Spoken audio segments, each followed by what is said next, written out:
Alrighty, guys, do not forget to hit that like and subscribe button if you're new to the channel and if you enjoyed this video. So, Anthony Joshua has been accused of basically never fighting any great fighters throughout his career by none other than Jarrell Big Baby Miller. Miller says that if you actually examine and look at Anthony Joshua's resume, he hasn't been up in there against some great fighters, right? He says that Vladimir Klitschko was an old heavyweight who was retired. He says Joseph Parker didn't even, he wasn't 100% when he fought Anthony Joshua. You know, he says, you know, before he fought for a championship belt, the only guy he fought was guys like Dillian White. He says Charles Martin gave him the belt, sold him the belt. And he's not impressed with his resume. First of all, I have to say this. You know, he says that he has, like, that himself, Jarrell Miller, has like one of the best resumes prior to facing or challenging for a heavyweight championship belt. You know, he has an okay resume, but Anthony Joshua fought Dillian White before he fought Charles Martin.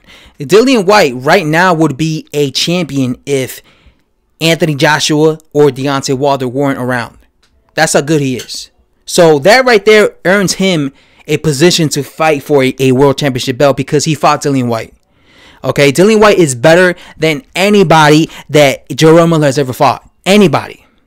You know, in Anthony Joshua's last fight, he fought Alexander Povetkin. Alexander Povetkin has always been a boogeyman. He's always been a big puncher. He's always been a guy that is a dangerous fight. He's a dangerous fight for anyone because he's a monstrous puncher. Right? You know, people have always been high on Povetkin. Okay? I remember when he was unbeaten, a lot of people felt he was going to beat Klitschko. Okay? That's a good fight for any heavyweight to have. Povetkin.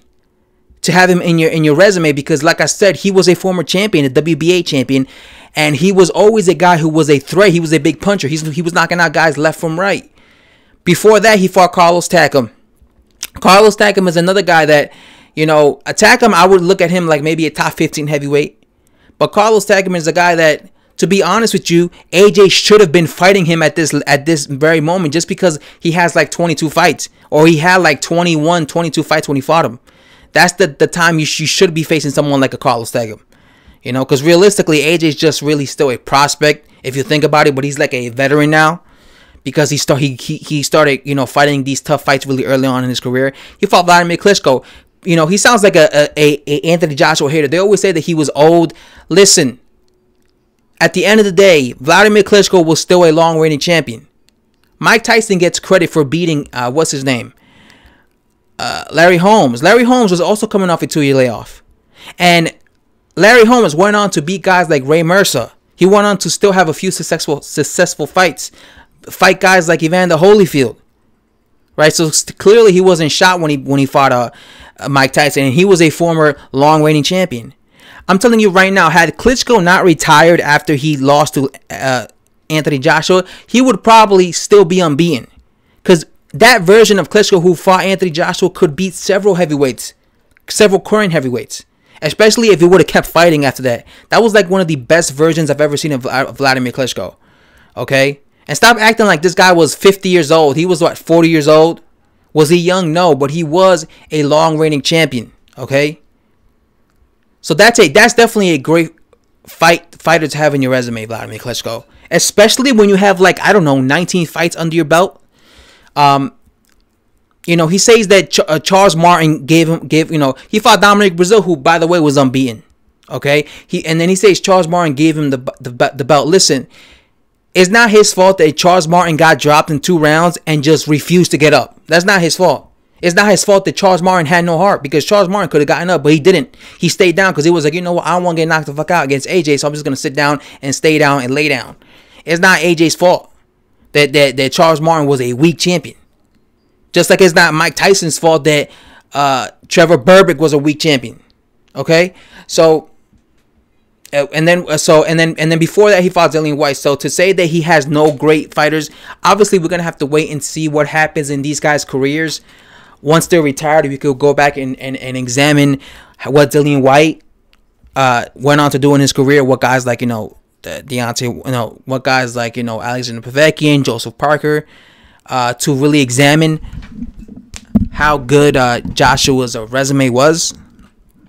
But these are the best guys who are currently in the heavyweight division. It's not like he's fighting bums like Deontay Wilder, who was fighting guys, obscure opponents, defending his belt against guys that I never even heard of, like a Joe Duhaupas or Arthur Spilka.